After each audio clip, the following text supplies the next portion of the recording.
He wants us to come to him in honesty and vulnerability and complete transparency. He knows everything anyway, right?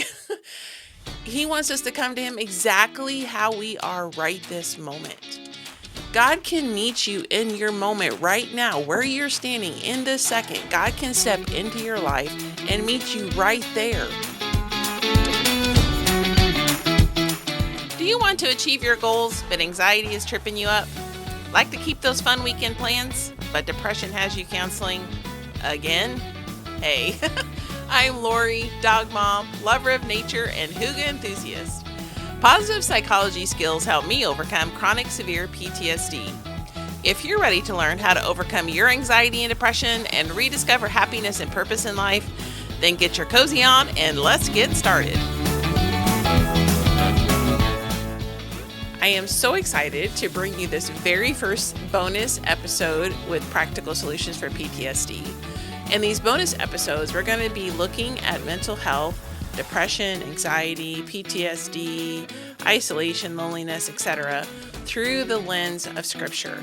And today, we're going to be looking at the life of Elijah when he got to the place that he cried out to God, "I'm done. I can't do anymore. Just please take my life." And we're going to see how God shows up in this moment and how he can do the same for you. I'm so excited to share this beautiful truth with you today. Grab pen and paper and let's get started.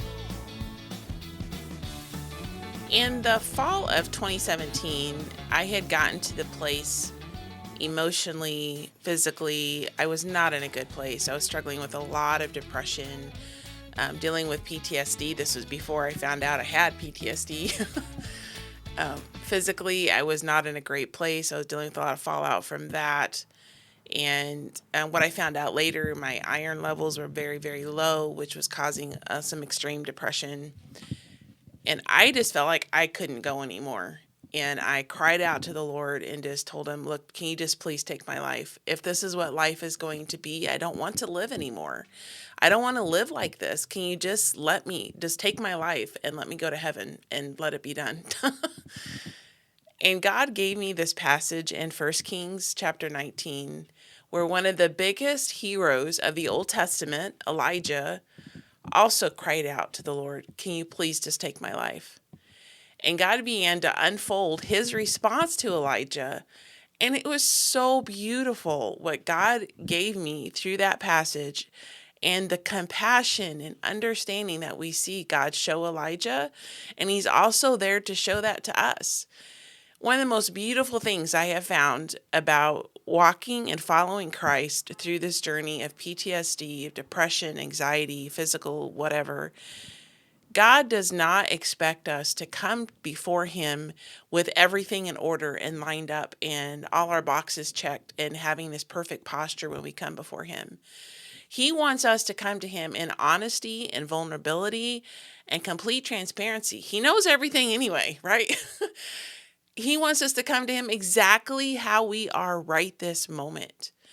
God can meet you in your moment right now, where you're standing in this second. God can step into your life and meet you right there. He doesn't expect you to come up to a different plane so that you're, quote, worthy to talk to him.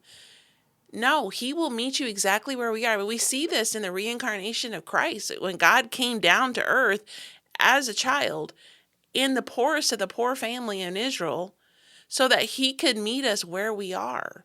This is who God is. And we see that in this beautiful passage in 1 Kings 19, where Elijah had reached the point that life was no longer worth living, that he did not want to take another step forward.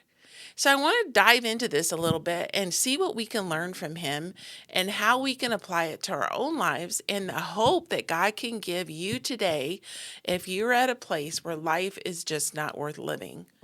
So first of all, it's very practical, which I love that about God. When you're following God, God is super practical. It's not all mystical, whatever. God is an everyday kind of God. He will meet you in your everyday life and meet everyday needs. Very practical approach. Super awesome. I love that about following Christ. It's just an amazing thing about serving him.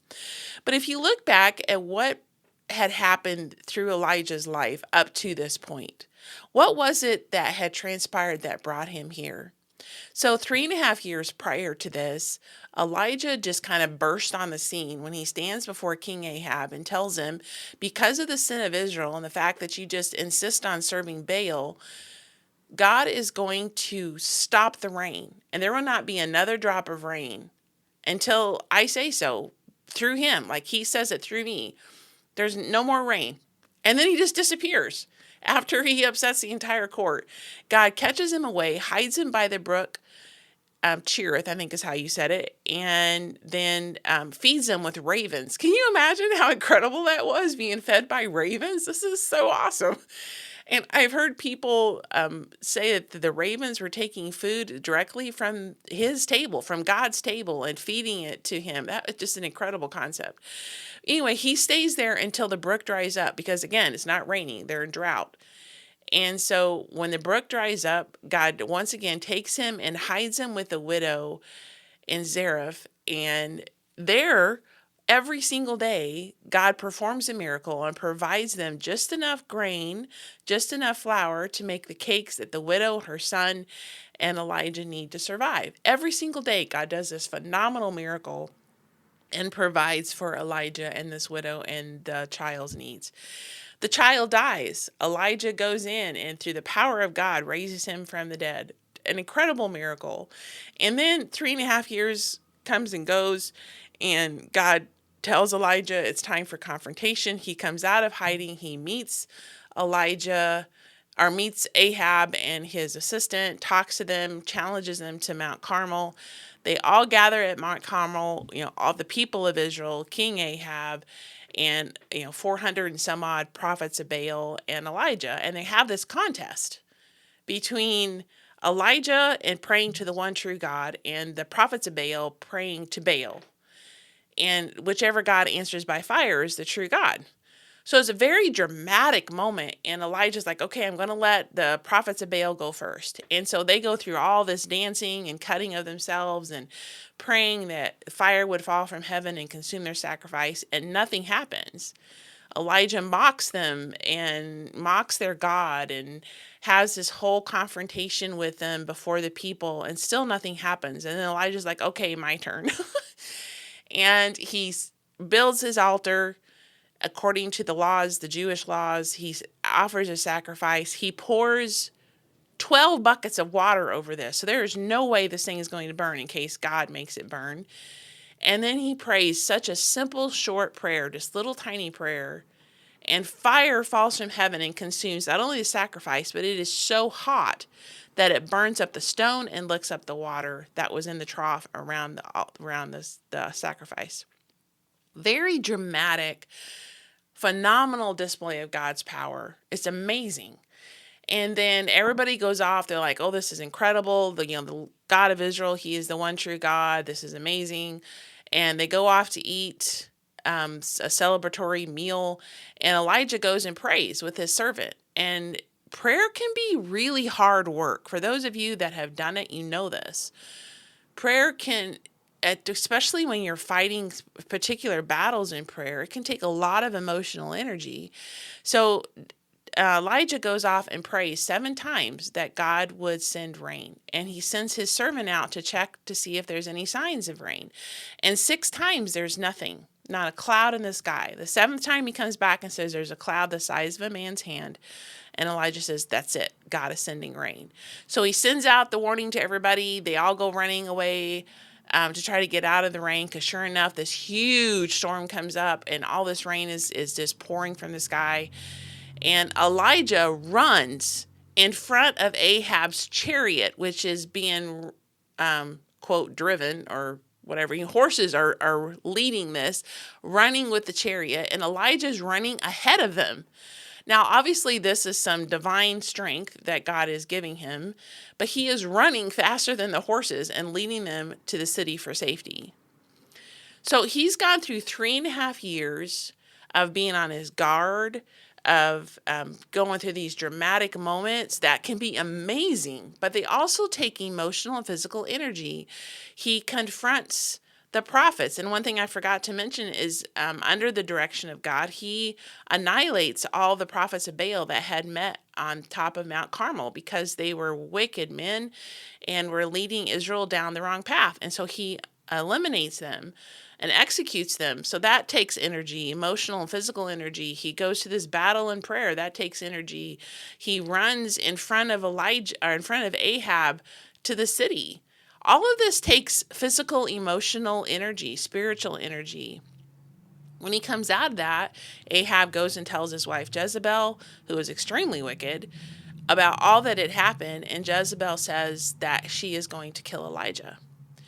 Now, you would think, looking at it from a purely analytical point, forgetting the fact that he's gone through all this physical and emotional whatever, Elijah had faced down King Ahab, over 400 prophets of Baal, without blinking an eye.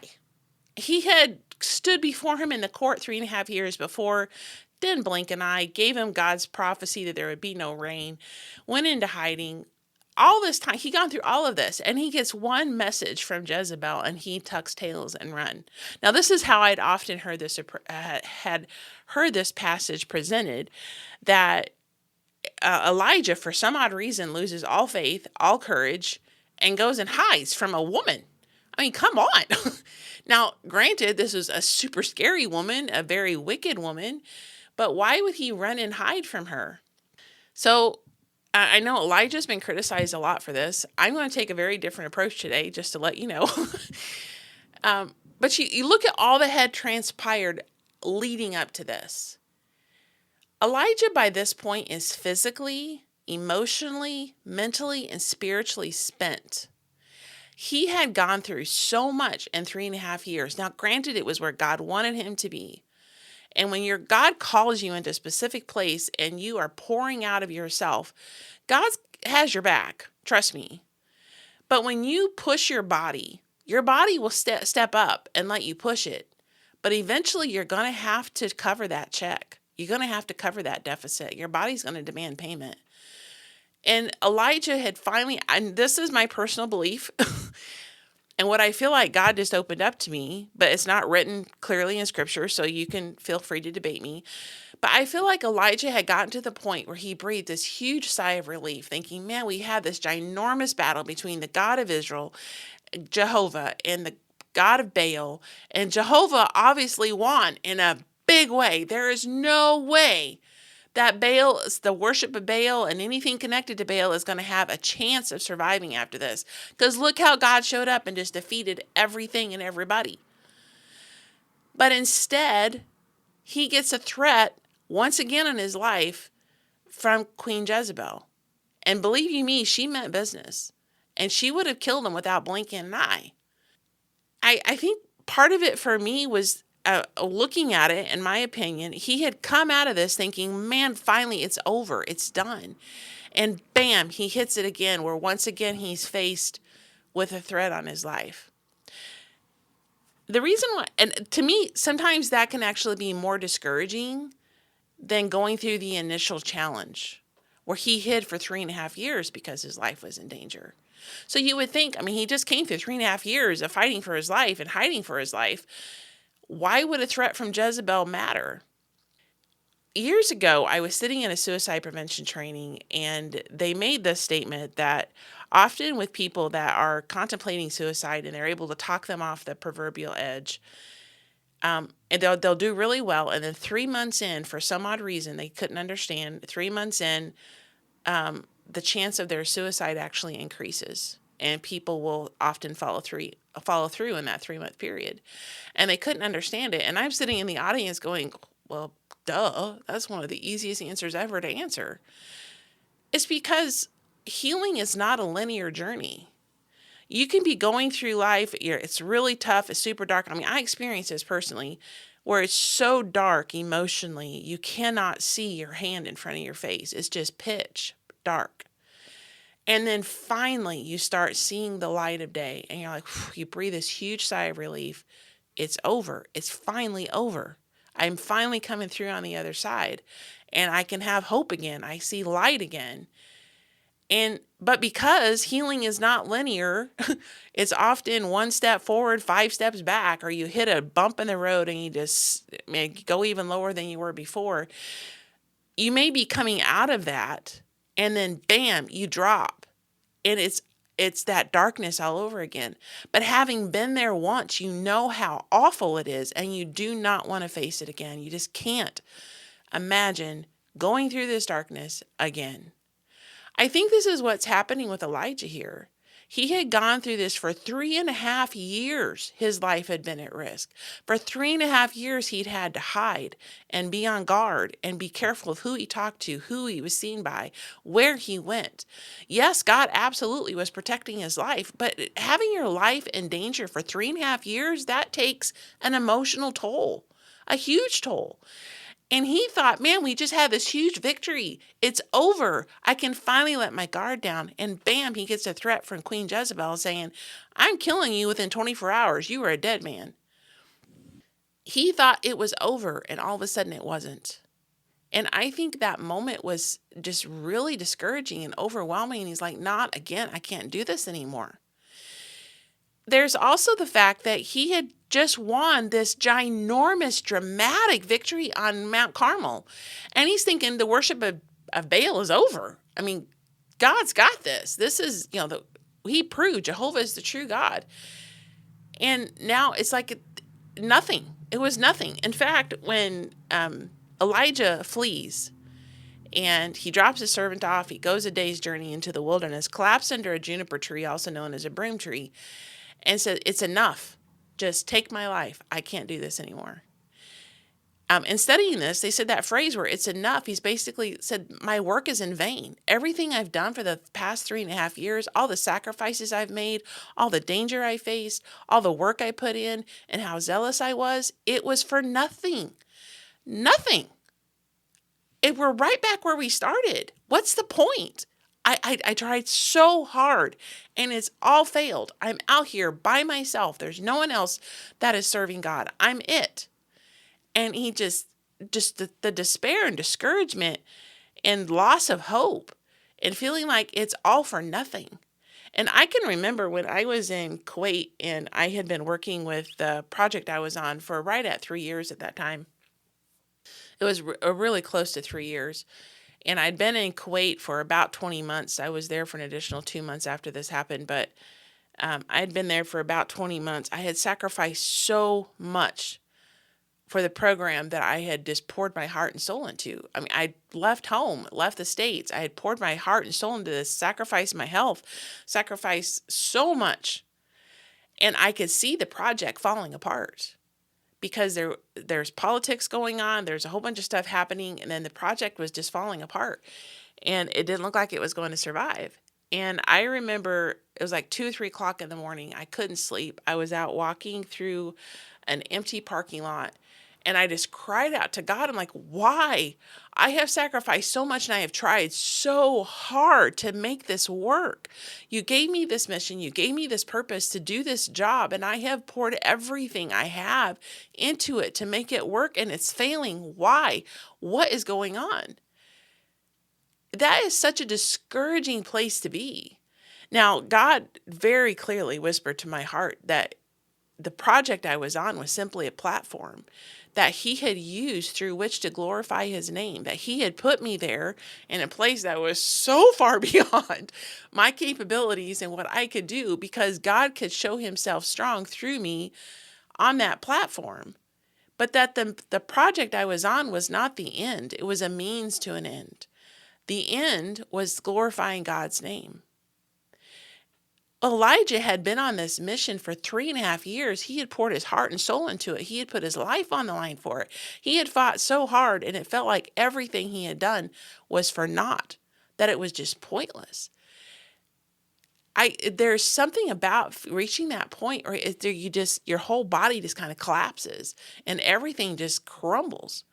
And this is where we find Elijah. So what is God's response?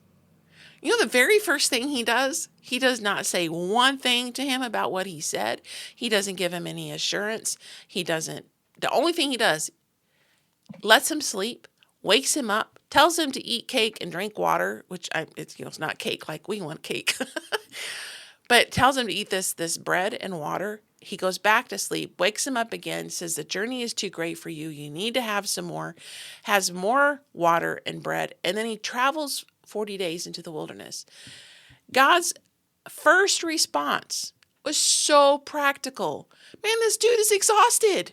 He's so tired, not just from the battle on Mount Carmel, but from the past 3.5 years that he had poured into this ministry. Elijah's exhausted. So God so graciously, so kindly, 1, had him sleep, 2, fed him, 3, hydrated him. Now, I cannot overstress or overemphasize the fact that you are made of flesh and blood. I don't care how spiritual you are still human.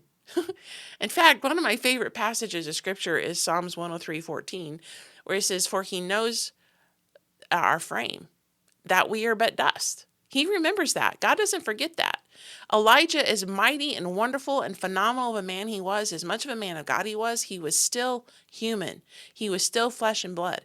And God met him right there. And the first thing he did was feed him, or let him sleep, feed and water him. Kind of like a plant. He gave him water, he gave him food, and he gave him rest. Those 3 things are so critical to your physical, emotional, and mental well-being. Getting proper nutrition, proper sleep, and hydration. All 3 are super important. And God, so practical. So practical. It wasn't a mystical appearance. It wasn't some mighty move of God or waving his hand and some magic whatever happens, some supernatural thing happens. No.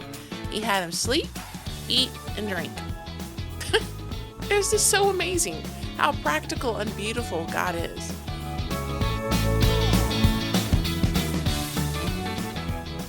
Join us again next week for part 2 of our look at Elijah. You can also pop over to our Facebook community. The link is in the comments below. And let us know what you think. I'll be looking forward to hearing from you. Hey, my friend. I hope you enjoyed today's episode.